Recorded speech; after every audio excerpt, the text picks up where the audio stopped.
മാന്യസദസ്സിന് വന്ദനം. എനിക്കിന്ന് കിട്ടിയിരിക്കുന്ന വിഷയം ലഹരി എന്ന മഹാവിപത്ത് എന്നതാണ്. ആ പേരിൽ നിന്ന് നമുക്ക് ലഭിക്കുന്ന ഒരു വലിയ കാര്യം തന്നെയാണ് എത്രത്തോളം മഹാവിപത്താണ് ലഹരി എന്നത്. നമുക്കറിയാം, ഒരു തവണ നമ്മൾ ലഹരി ഉപയോഗിച്ചാൽ അത് വീണ്ടും വീണ്ടും ഉപയോഗിക്കാനുള്ള ടെൻഡൻസി നമുക്ക് കൂടിക്കൂടി വരും. അതിനെയാണ് നമ്മൾ ലഹരി എന്ന് പറയുന്നത്. അത് നമ്മുടെ ഇപ്പോഴത്തെ ദൈവത്തിന്റെ സ്വന്തം നാട് എന്നറിയപ്പെടുന്ന കൊച്ചു കേരളത്തിൽ വളരെയധികം കൂടുതൽ തന്നെയാണ്. ഇപ്പോഴത്തെ കുട്ടികളും ചെറുപ്പക്കാരും മുതിർന്നവരും എല്ലാം ഉപയോഗിച്ചു വരുന്നു എന്ന് വേണമെങ്കിൽ നമുക്ക് പറയാൻ കഴിയും.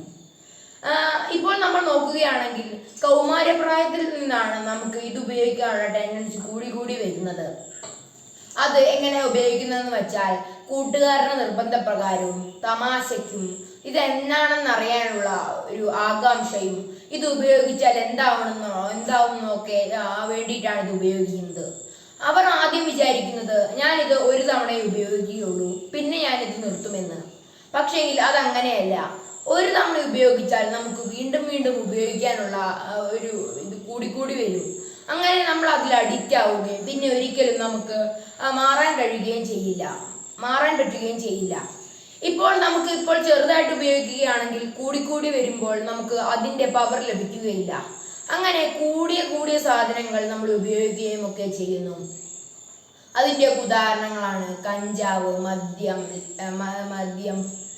പാൻ മസാല എന്നിവയൊക്കെ നമ്മുടെ കേരളത്തിൽ ഇപ്പോൾ ആൾക്കാരിൽ നിന്ന് പിടിച്ചെടുത്തിട്ടുമുണ്ട്. നമ്മൾ പാൻ പൊടികളിൽ നിന്ന് നമ്മൾ നോക്കുകയാണെങ്കിൽ അതിനകത്ത് ക്യാൻസർ വരുന്ന പല കാര്യങ്ങളും നമുക്ക് കാണാൻ കഴിയുന്നതാണ്.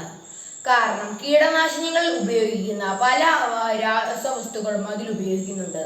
അത് നമ്മൾ ഉപയോഗിക്കുകയാണെങ്കിൽ നമുക്ക് ക്യാൻസർ പോലുള്ള മാരകമായ രോഗങ്ങൾ വരാൻ സാധ്യതയാകുന്നു. കാരണം അത് കീടനാശിനികൾ ഉപയോഗിക്കുന്ന ഒരു വസ്തുവാണ്. അതുകൊണ്ട് തന്നെയാണ് നമുക്ക് ക്യാൻസർ വരാൻ സാധ്യതയാകുന്നത്. പിന്നെ അടയ്ക്ക, പുകയില എന്നിവയൊക്കെ നമുക്ക് അതിൽ കാണാൻ കഴിയുന്നതാണ്. പിന്നെ നമ്മൾ ഇപ്പോഴത്തെ തലമുറയിൽ വെച്ച് നോക്കുകയാണെങ്കിൽ ലഹരി ഉപയോഗം വളരെയധികം കൂടിക്കൂടി വരിക തന്നെയാണ്. ഇനി കൂടാതിരിക്കാൻ നമ്മൾ ചെയ്യേണ്ട ഒറ്റ കാര്യമേ ഉള്ളൂ. വിദ്യാഭ്യാസ സ്ഥാപനങ്ങളിൽ ലഹരി ഉപയോഗിക്കുന്ന കുട്ടികളെ കണ്ടുപിടിക്കുകയും അവരെ ബോധവൽക്കരണം ചെയ്യുകയും ഒക്കെ ചെയ്യേണ്ടതാണ്. എന്നാൽ മാത്രമേ വരും തലമുറയിലെ ആൾക്കാർ ലഹരി ഉപയോഗം നിർത്തുകയുള്ളൂ.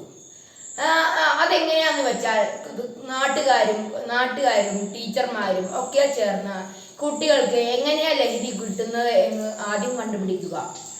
അതിനുശേഷം അവരെ പോലീസിന്റെയോ എക്സൈസിന്റെയോ കയ്യിൽ ഏൽപ്പിക്കുക. നിയമപ്രകാരം സ്കൂളിൽ നിന്ന് 100 മീറ്റർ അകലെ മാത്രമേ ലഹരിയും മറ്റു ഉൽപ്പന്നങ്ങളും ഒക്കെ വിൽക്കാൻ പാടുള്ളൂ. അത് സ്കൂളുകളുടെ അടുത്ത് വിൽക്കുകയാണെങ്കിൽ അത് തെറ്റായ ഒരു കാര്യമാണ്. അപ്പോൾ അത് വല്ലതും കാണുകയാണെങ്കിൽ പോലീസിലോ എക്സൈസിലോ അത് ഏൽപ്പിക്കേണ്ടത് അത്യാവശ്യം തന്നെയാണ്. ഇത് നമ്മൾ പലതരത്തിൽ നമ്മൾ ഉപയോഗിക്കുന്നുണ്ട്. നമ്മൾ വായിലൂടെയും നമുക്ക് കൂടുതൽ പവർ ലഭിക്കാൻ സിറിഞ്ചിലൂടെയും ഒക്കെ ഉപയോഗിക്കുന്നവർ നമ്മുടെ ലോകത്തിപ്പോൾ കണ്ടുവരുന്നത് സ്വാഭാവികമാണല്ലോ. പക്ഷേങ്കിൽ ഇങ്ങനെയൊക്കെ സിറിഞ്ചിൽ ഉപയോഗിക്കുന്നവർക്ക് പെട്ടെന്ന് ഇതിൻ്റെ എഫക്റ്റ് ലഭിക്കുകയും 1.5 മണിക്കൂറോളം ഇതിൻ്റെ എഫക്റ്റിൽ ഇരിക്കുകയും ഒക്കെ ചെയ്യുന്നു. പക്ഷെങ്കിൽ നമ്മൾ വായിലൂടെയാണ് ലഹരി ഉൽപ്പന്നങ്ങളാക്കുന്നതെങ്കിൽ നമുക്ക് അധികമൊന്നും അതിൻ്റെ എഫക്റ്റ് ലഭിക്കുകയില്ല. പക്ഷെങ്കിൽ സിറിഞ്ചിലൂടെ ഉപയോഗിക്കുന്ന വളരെയധികം തെറ്റായ ഒരു കാര്യം തന്നെയാണ്. കാരണം അത് പെട്ടെന്ന് ശരീരത്തിന് എത്താൻ വേണ്ടി ചെയ്യുന്ന കാര്യം നമ്മുടെ തലച്ചോറിന് വരെ ആപത്തായി തീരുന്നു. കാരണം ഇത് തലയിൽ കയറിയാൽ നമുക്ക് ജീവൻ വരെ അപകടമായി തീരുന്ന ഒന്നാണ് ലഹരി എന്ന് പറയുന്നത്. പക്ഷേ ഇപ്പോഴത്തെ ലോകത്ത് നമ്മൾ അതൊന്നും നോക്കാറില്ല. നമ്മുടെ സുഖത്തിന് വേണ്ടി നമ്മൾ എന്തും ചെയ്യും.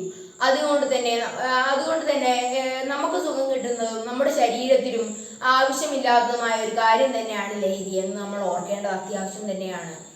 നമ്മുടെ ജീവൻ നശിപ്പിക്കുന്ന ഏറ്റവും വലിയൊരു ഘടകം തന്നെയാണ് ലഹരി എന്ന് പറയുന്നത്. എന്ന് പറഞ്ഞുകൊണ്ട് ഞാൻ എൻ്റെ പ്രസംഗം നിർത്തുന്നു. നന്ദി.